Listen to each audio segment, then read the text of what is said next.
Hello dear students, तो कैसे हो आप सभी। आज हम आपके third poem Macavity the mystery cat यानी एक रहस्यमयी बिल्ला।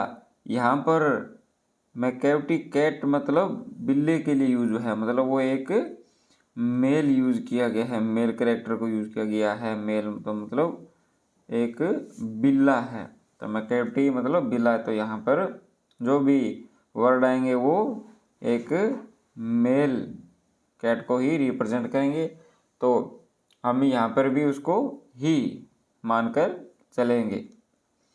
तो चलिए पढ़ते हैं और देखते हैं कि मैकैविटी आखिर मिस्ट्री कैट क्यों है, आखिर वो रहस्य बिल्ला क्यों है।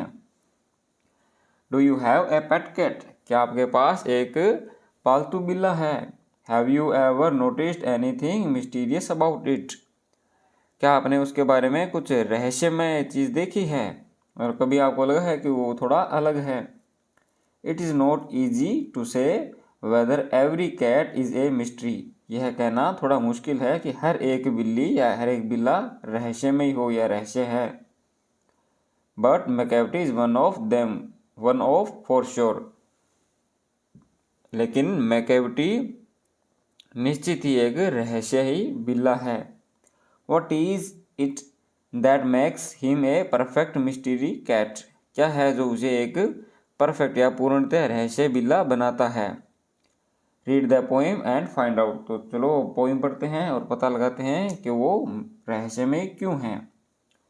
Macavity is a mystery cat, he is called the hidden paw. Macavity एक रहस्यमय बिल्ला है जिसे गुप्त पंजाबी कहा जाता है।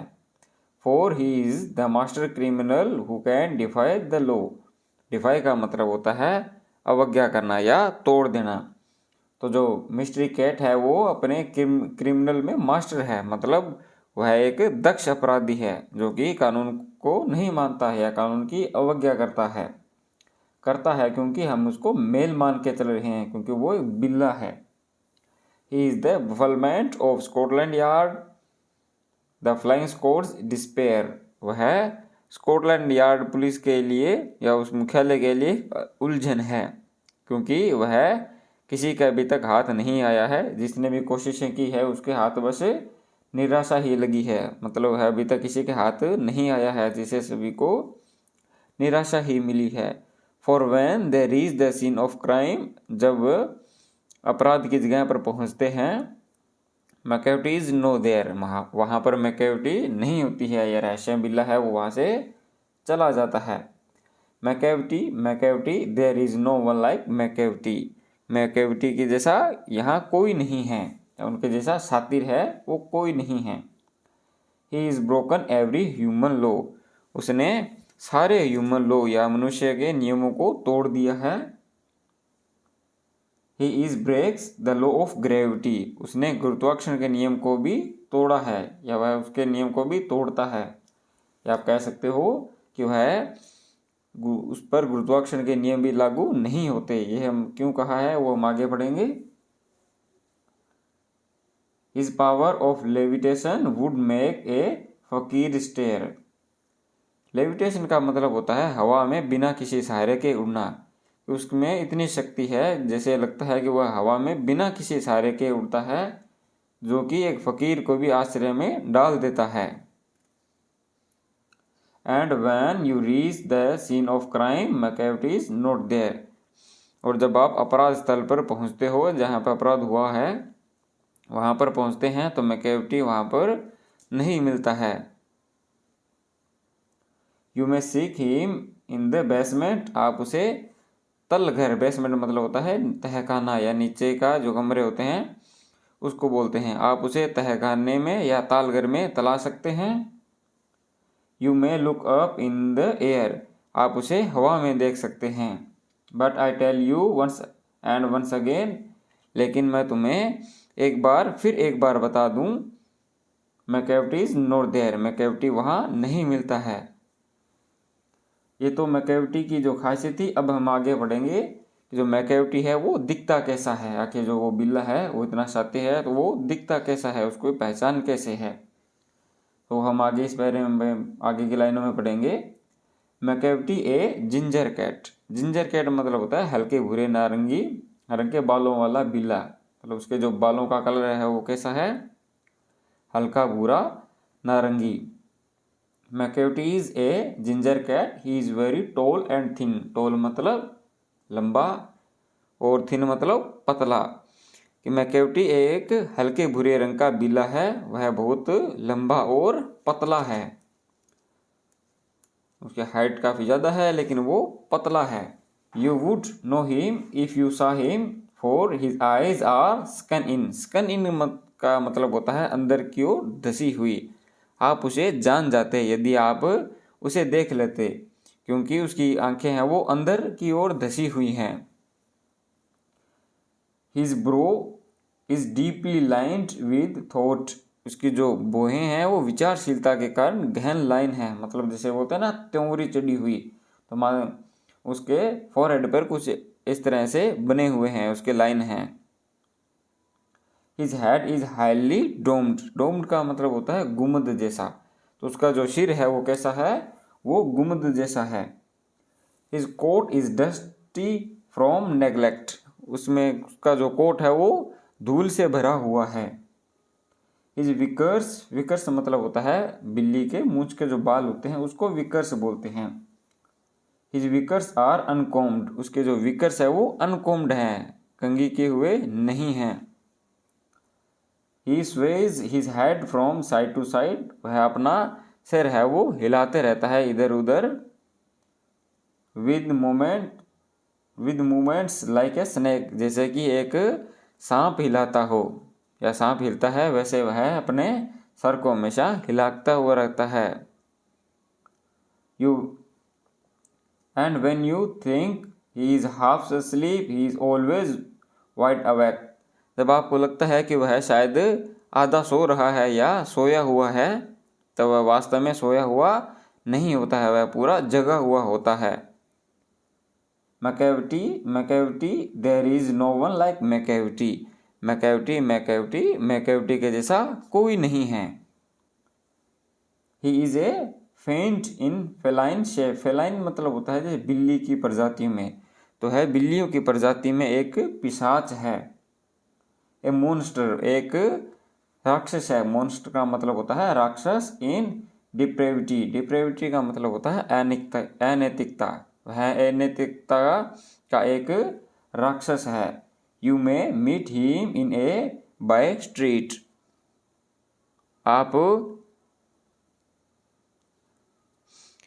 आप एक कम महत्वपूर्ण गली में शायद उसे मिल पाते।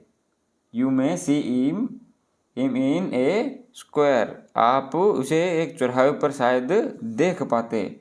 परंतु व्हेन क्राइम्स डिस्कवर्ड, जब क्राइम का पता चलता है या अपराध का पता लगता है, then Macavity is not there. लेकिन वहाँ पर मैकेविटी नहीं मिलता है, वह वहाँ से चला जाता है।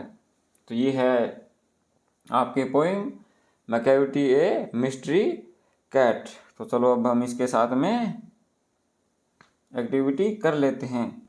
Working with the poem. आपको फर्स्ट दिया हुआ है read the first stanza and think. आपको फर्स्ट पढ़ना है लाइनें और उस पर बताना है is Macavity a cat really. क्या मैकेविटी एक वास्तव कैट है? क्या लिखेंगे? Macavity is a cunning cat. Cunning cat का मतलब होता है चालाक, तो वह बहुत एक चालाक बिल्ला है। If not who can Macavity be. If not a cat, he can be an expert thief or criminal or a mysterious creature. Creature का मतलब प्राणी होता है, मतलब जो जीवित जीव होते हैं उनको क्रिएचर बोलते हैं।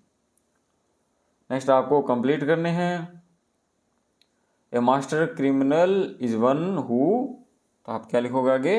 Who evidence arrest and escape from the scene of crime, कि वहाँ से बचकर निकल जाता है। नेक्स्ट है the Scotland Yard is baffled because it fails to get a clue about the criminal, क्योंकि वह क्रिमिनल के क्लू का पता लगाने में असफल है, फेल हुए हैं। थर्ड है हमारा, तो हम फर्स्ट लिखेंगे flying squad is not able to catch hold him of him because McCavity moves much faster than them, कि McCavity है वो उनसे ज़्यादा फास्ट है। थर्ड है a cat I am sure could walk on a cloud without coming through, which law is McCavity breaking in the light of the comment above, कि यहाँ पे जो बताया हुआ है उस हिसाब से जो McCavity है वो कौन सा रूल है वो या कौन सा लॉ है वो फॉलो नहीं करता या तोड़ता है। तो हम लिखेंगे Newton's law of gravitation, Newton के ग्रेविटी के लॉ को वो तोड़ता है।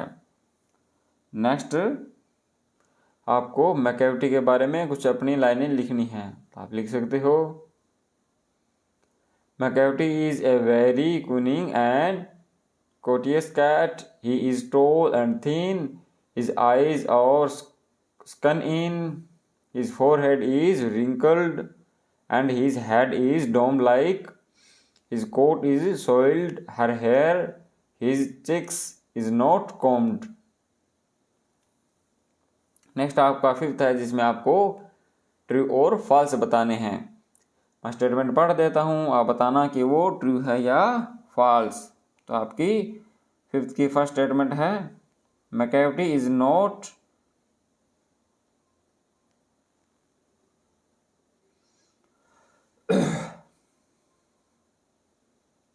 फर्स्ट आपकी McCavity is not a ordinary cat. McCavity is not a ordinary cat, McCavity एक सामान्य बिल्ली नहीं है। तो ये ट्रू है क्योंकि हमने पढ़ा था वो तो एक मिस्टीरियस कैट है, एक ऑर्डिनरी नहीं है। नेक्स्ट है McCavity can not do what ए फकीर कैन इजीली डू, तो ये फॉल्स है कि वो कहती है कि McCavity वो नहीं कर सकती जो फकीर है वो आसानी से पता लगा ले। Third McCavity has super natural powers, McCavity के पास सुपर नेचुरल पावर्स हैं, तो जी हाँ ये ट्रू होगा। नेक्स्ट हमारा है McCavity is well dressed smart and bright, McCavity well dressed है, स्मार्ट है और ब्राइट है, तो जी ये फॉल्स है क्योंकि हमने तो पढ़ा था उसके तो विकर्स हैं वो अनकॉम्ड है, उसका जो कोट है वो धूल से भरा हुआ है। नेक्स्ट हमारा है McCavity is a spy, a trickster and a criminal all rolled in one, तो ये ट्रू है क्योंकि वो क्रिमिनल है, हमने पढ़ा था उसमें ये सारी खूबियाँ दी हुई है। नेक्स्ट आपका है 6 number having read the poem, poem पढ़ने के बाद ट्राई टू गेस, यह पता लगाएं कोशिश करें whether the poet is fond of cats, क्या उसे या पोइट को कैट पसंद थी। If so why does he call McCavity ए फिend और मॉन्स्टर, तो फिर उसने McCavity को एक राक्षस या शैतान क्यों कहा था। तो हम लिखेंगे the poet admires the cat for he swift moment, expert criminality and the way he gives a slip to the police, but he is a law breaker at the same time, so the poet calls him a devil devil and giant, क्योंकि जो बिल्ली है वो तेज गति या अपने अपराध करने में विशेषज्ञ होने के कारण पुलिस को चकमा दे देता है, इसलिए उसने कवि ने उसकी प्रशंसा की है, लेकिन वह उसी समय में कानून तोड़ने वाला भी है, मतलब कानून को भी तो तोड़ रहा है, इसीलिए कवि ने उसे राक्षस और जाइंट का मतलब भी शैतान ही होता है, तो उसे राक्षस या शैतान कहा है। नेक्स्ट हमारा है 7 number have the poet use exaggeration for special effect, find a few example of it and read those lines aloud, तो कुछ लाइनें नीचे दी हुई है वो आप लिख सकते हो, जैसे he is the bafflement of Scotland Yard, the flying Scots despairs, मतलब स्कॉटलैंड यार्ड उड़न दस्ते की को निराश कर देता है। his power of levitation, मतलब हवा में उड़ने की उसकी शक्ति को, लेविटेशन मतलब हवा में बिना किसी सहारे के उड़ना। A field of feline shape, A monster of depravity, मतलब बिल्ली के समान आकार का एक शैतान, धृष्टता का राक्षस। ये लाइन है जो कवि ने उसके लिए लिखी हैं। तो ये थी आपकी पोएम। उम्मीद है आपको समझ में आई होगी। कुछ भी चीज़ है जो आपको समझ में नहीं आती है तो आप कमेंट कर देना, नेक्स्ट वीडियो में मैं आपको वो करवा दूंगा।